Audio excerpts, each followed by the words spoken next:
motivo de la muerte en la mañana de hoy del presidente del Gobierno, almirante don Luis Carrero Blanco, se ha celebrado reunión del Gobierno presidida por don Torcuato Fernández Miranda, quien en virtud de la Ley Orgánica del Estado ha asumido automáticamente la presidencia del mismo.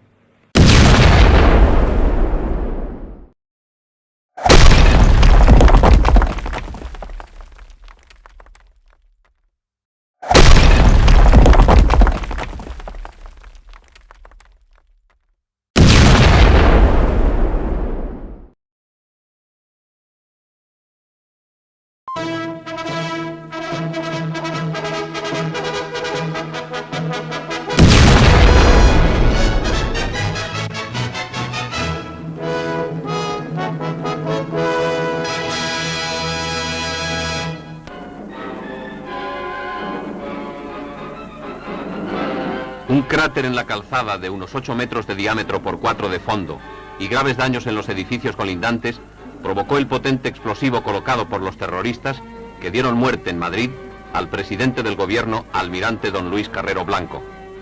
El bárbaro y criminal atentado se produjo en la calle de Claudio Coello, muy cerca del cruce con la de Maldonado, cuando el presidente del Gobierno, después de asistir a la Santa Misa en la iglesia de los Padres Jesuitas, montó en su automóvil para iniciar la jornada de trabajo. Esta raya en la pared sirvió a los asesinos como señal de referencia para accionar el dispositivo automático en el instante preciso en que el automóvil en que viajaba se situó sobre la carga explosiva. Y este es el semisótano desde el cual perforaron un túnel subterráneo hasta el centro de la calzada.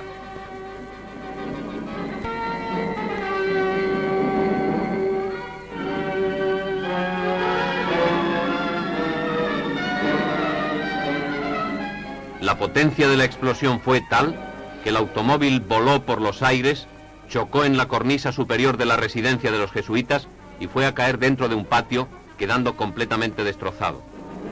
Del interior del vehículo fueron extraídos los cuerpos sin vida del conductor, don José Luis Pérez Mojena, y del inspector de policía, don Juan Antonio Bueno Fernández. El almirante don Luis Carrero Blanco, al ser todavía con vida, fue trasladado inmediatamente a la ciudad sanitaria Francisco Franco, donde ingresó ya cadáver. Tan pronto como se conoció el trágico suceso, se personaron en la ciudad sanitaria los príncipes de España, miembros del gobierno y numerosas personalidades, entre las que se encontraban los marqueses de Villaverde y los duques de Cádiz.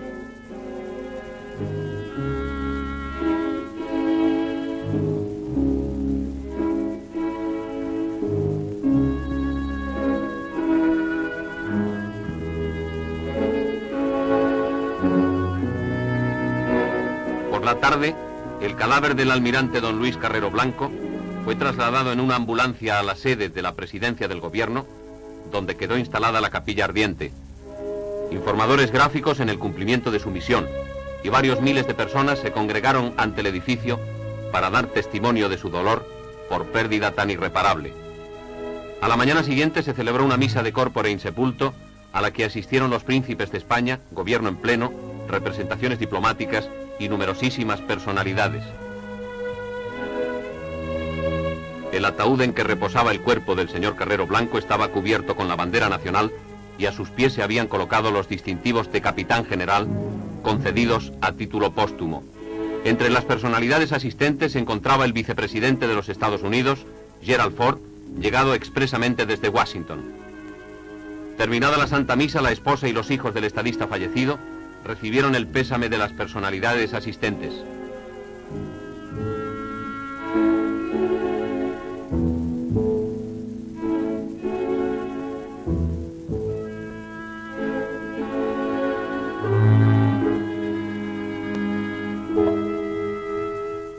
Miles y miles de ciudadanos estamparon su firma o depositaron su tarjeta en las mesas instaladas en el vestíbulo, mientras que muchos miles más hacían cola esperando su turno. Las coronas de flores procedentes de toda España se contaban por centenares. Su Excelencia el Jefe del Estado, que no pudo asistir a los actos por hallarse aquejado de una ligera afección gripal, recibió en el Palacio del Pardo al vicepresidente de los Estados Unidos quien manifestó al caudillo el hondo pesar del presidente Nixon y del pueblo norteamericano por esta gran pérdida para España y para todo el mundo occidental.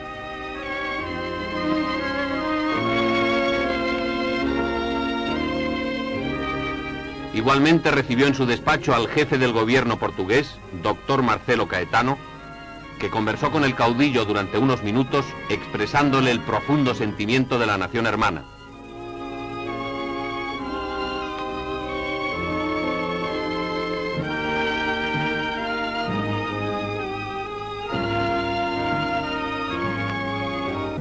La misma mañana se celebró un Consejo de Ministros presidido por Su Excelencia el Jefe del Estado, en el que se rindió homenaje al gran estadista vilmente asesinado y se le otorgó como homenaje póstumo el título de Duque de Carrero Blanco.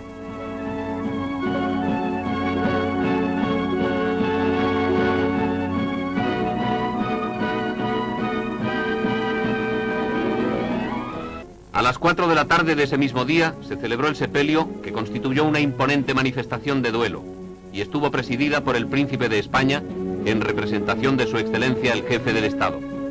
Horas antes habían recibido cristiana sepultura los restos mortales del conductor, don Luis Pérez Mojena, y del inspector de policía, don Juan Antonio Bueno Fernández, muertos también en el salvaje atentado.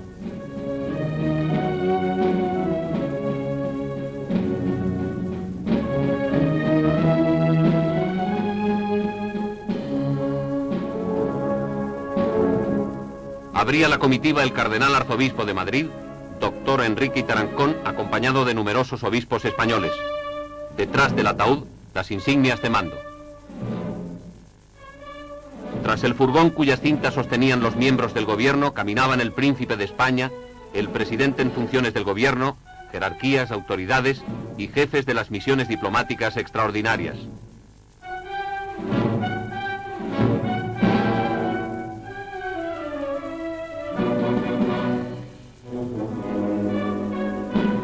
Una inmensa multitud, realmente incalculable, acompañó al cortejo fúnebre a lo largo de su recorrido por el Paseo de la Castellana.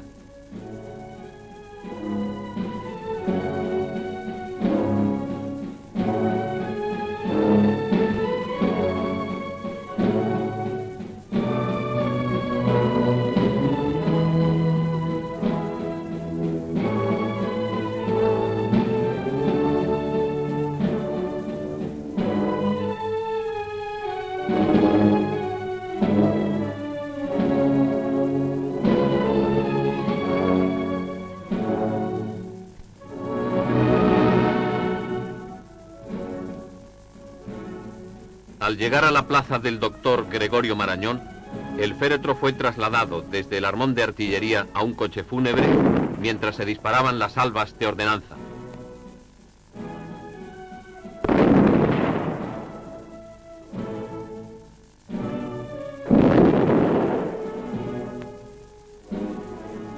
Luego, por el Paseo de la Castellana y la Avenida del Generalísimo, el cortejo se dirigió al cementerio del Pardo.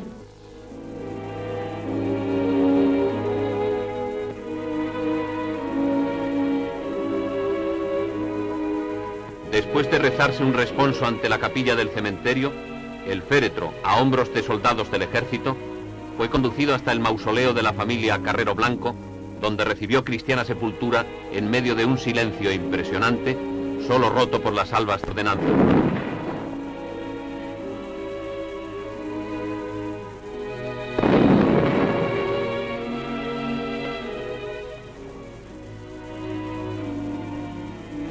El príncipe de España arrojó sobre el féretro la primera paletada de tierra.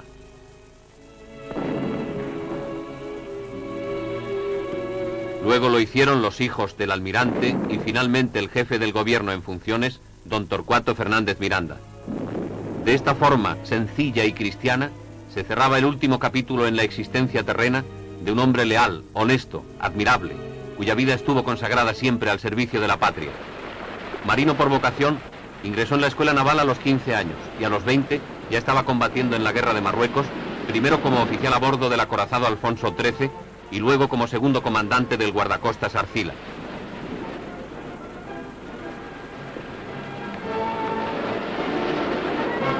Ingresa más tarde en la Escuela de Submarinos con base en Cartagena y es destinado posteriormente a varios de ellos. Allí se forja el duro temple y recia personalidad del futuro almirante.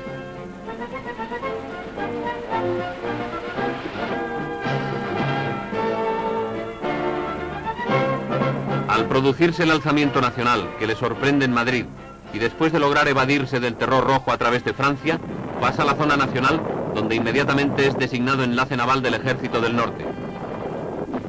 El destructor Huesca primero y el submarino Sanjurjo después conocen de nuevo el mando eficaz del comandante Carrero Blanco, que pasa más tarde a ocupar el cargo de jefe de Estado Mayor de la División de Cruceros hasta la terminación de la guerra.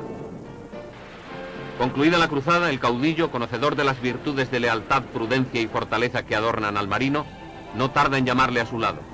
El 7 de mayo de 1940 le nombra subsecretario de la Presidencia y consejero nacional. 3 años más tarde es designado vicepresidente segundo de las recién creadas Cortes Españolas. De esta época data este viaje a las Islas Canarias.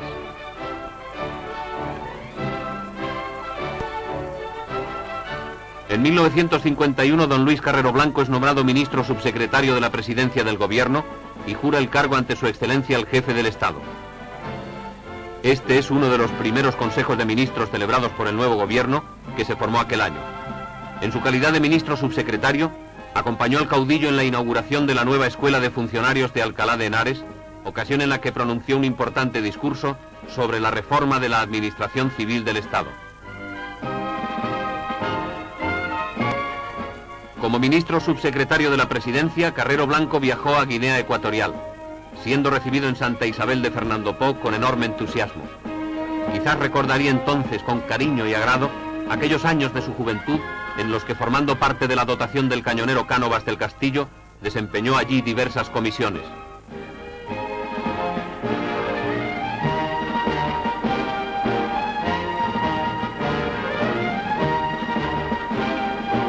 Acompañado del entonces director general de Plazas y Provincias Africanas, general Díaz de Villegas, visitó también Ifni y el Sáhara español, donde presidió diversas inauguraciones y recibió el homenaje de los notables.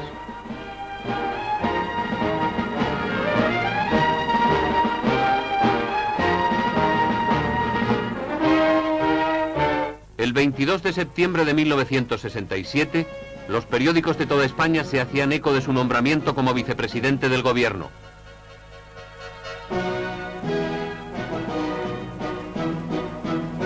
En el Palacio del Pardo, ante su excelencia el jefe del Estado, jura su cargo. Es ya el hombre imprescindible, símbolo de continuidad de la obra de Franco.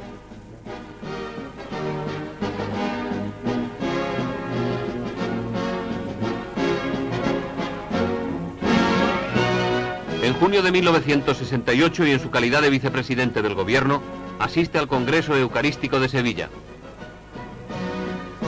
Y también en representación de su excelencia el jefe del Estado, recibe al rey Hussein de Jordania. Al presidente de la República Federal de Alemania.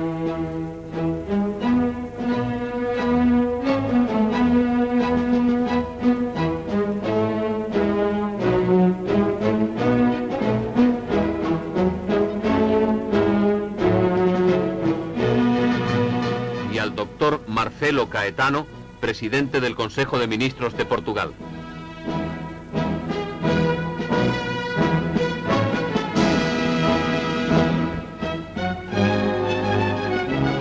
Finalmente, el 9 de junio de 1973, el caudillo, en cumplimiento de las previsiones establecidas en la Ley Orgánica del Estado, nombra al almirante Carrero Blanco jefe del gobierno de la nación. España entera acogió el nombramiento con profunda satisfacción, ya que esta designación representaba una garantía de continuidad de la obra de Franco. Llevo 30 años junto al caudillo, había dicho unos meses antes. Es inmenso el privilegio que me ha sido concedido, estar al lado de un hombre que ha hecho por España lo que no se había hecho nunca. Yo he trabajado, simplemente. Su muerte ha dejado en el gobierno de la nación y en toda España un doloroso vacío.